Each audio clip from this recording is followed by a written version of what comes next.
በስመ አብ ወወልድ ወመንፈስ ቅዱስ አሐዱ አምላክ አሜን። ጥር 28 አምላካችን ቅዱስ አማኑኤል ዓመታዊ በዓሉ ነው። ይኸውም ጌታችን 5 እንጀራ 2 ዓሣ አበርክቶ 5 የገበያ ሕዝብ የመገበበት መታሰቢያ በዓል ነው። የከበረ መነኮስ አባ አካውህ ማኅበርተኞቹ ከሆኑ 800 ሰዎችም ጋር በሰማዕትነት አረፈ።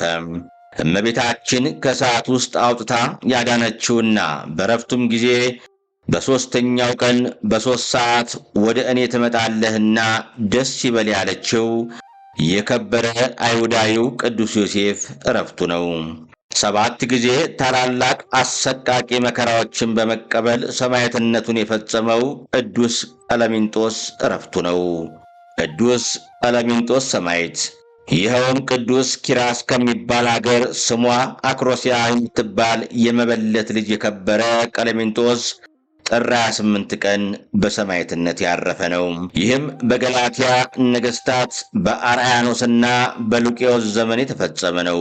እናቱ ከታናሽነቱ ጀምራ የቤተ ክርስቲያንን ትምህርት ከነሥርዓቷ በሚገባ አስተምራ አሳደገችው።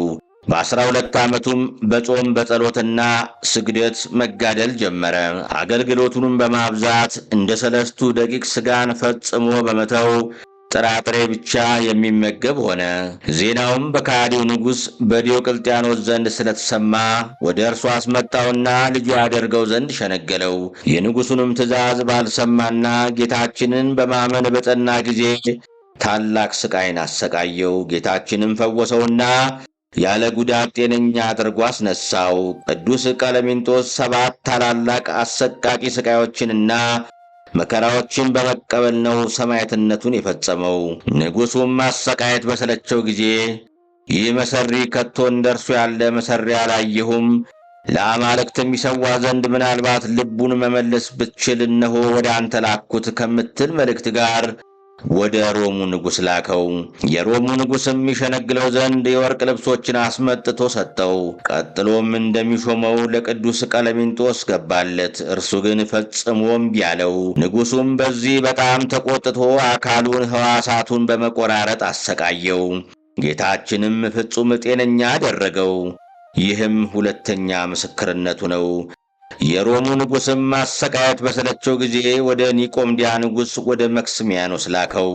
በዚያም ቅዱሱን ጽኑ ሥቃይን ቢያሰቃዩትም አሁንም ጌታችን ፈወሰውና 3ኛውን ምስክርነቱን ፈጸመ። ከዚህ በኋላ ወደ አደገባት ከተማ ወደ ኪራስ መለሱት። እንደ ልማዳቸውም ጽኑ ሥቃይን ሲያሰቃዩት አሁንም ጌታችን ፈወሰው። 4ኛ ሰማዕትነቱንም በፈጸመ ጊዜ መልሰው ወደ መክስሚያኖስ ወሰዱት። በዚያም ሌሎች ሰማዕታትን አግኝቶ እርስ በርሳቸው ተጽናኑ። ንጉሡ መክስሚያኖስም ጽኑ ሥቃይን አሰቃየውና 5ኛ ምስክርነቱን ፈጸመ። ከዚህም በኋላ ወደ መኮንኑ ሉቂዮስ ወሰዱትና እርሱም በተራው እጅግ አሰቃየው። ነገር ግን አሁንም ጌታችን ፈወሰውና 6ኛ ሰማዕትነቱ ሆነ። በ7ኛው ምስክርነቱ ብዙ ካሰቃዩት በኋላ ራሱን በሰይፍ ቆረጡት። ሶፊያ የምትባል አማኒት ሴት መጥታ የቅዱስ ቀለሚንጦስን ሥጋ ወስዳ ገንዛ በክብር ቀበረችው። ከሥጋውም ብዙ ታላላቅ ታምራት ተደረገ። ረድኤት በረከቱ ይደርብን፣ በጸሎት ይማረን። አባ አካውህ። ይህም ቅዱስ ፊዩም ከሚባል ሀገር ነው። በምንኩስና ሆኖ በታላቅ ተጋድሎ ኖረ። ከዕለታትም በአንደኛው ቀን ሰይጣን ተገልጦ ቢመጣበት አባ አካውህ ሰይጣኑን ይዞ በራሱ ጠጉር አሰረውና ይቀጣው ጀመር። ሰይጣኑም ትለቀኝ ዘንድ በክርስቶስ መከራዎች አምልሃለሁ እያለ ጮኸ። በዚህ ጊዜ አባ አካውህ ለቀቀውና ሰይጣኑ እንደ ጢስ ተበትኖ ጠፋ። ከዚህም በኋላ ከሃዲያን ነገሥታት ስለተነሱ አባ አካውህ በጌታችን ስም ደሙን ያፈስና ሰማዕት ይሆን ዘንድ ወደደ። በስደት ወራትም ወደ አደባባይ ወጣና እኔ በክርስቶስ የማምን ክርስቲያን ነኝ ብሎ ጮኸ። በዚህ ጊዜ ከሃዲያን ይዘው በተለያዩ ጽኑ ሥቃዮች አሰቃዩት። በመጨረሻም አንገቱን በሰይፍ ቆረጡትና የሰማዕትነት ፍጻሜው ሆነ። በመንግሥተ ሰማያትም የክብር አክሊልን ተቀበለ። በዚህች ዕለት ቁጥራቸው 800 የሚሆኑ የቅዱስ አባ አካው ማኅበርተኞች በሰማዕትነት አረፉ። ማኅበርተኞች የተባሉትም አስቀድሞ የማያምኑ የነበሩ፣ በኋላ ግን አባ አካው ያደረገውን ተጋድሎና ታምር አይተው እኛም በአባ አካው አምላክ አምነናል ብለው በከሃዲያን ነገሥታት ፊት የጌታችንን አምላክነት መስክረው ሰማዕትነትን የተቀበሉ ናቸው። የአባ አካው ረድኤት በረከቱ ይደርብን፣ በጸሎቱ ይማረን። ቅዱስ ዮሴፍ ይኸውም ቅዱስ እስራኤላዊ ሲሆን የአይሁድን ሃይማኖት እየተማረ አደገ።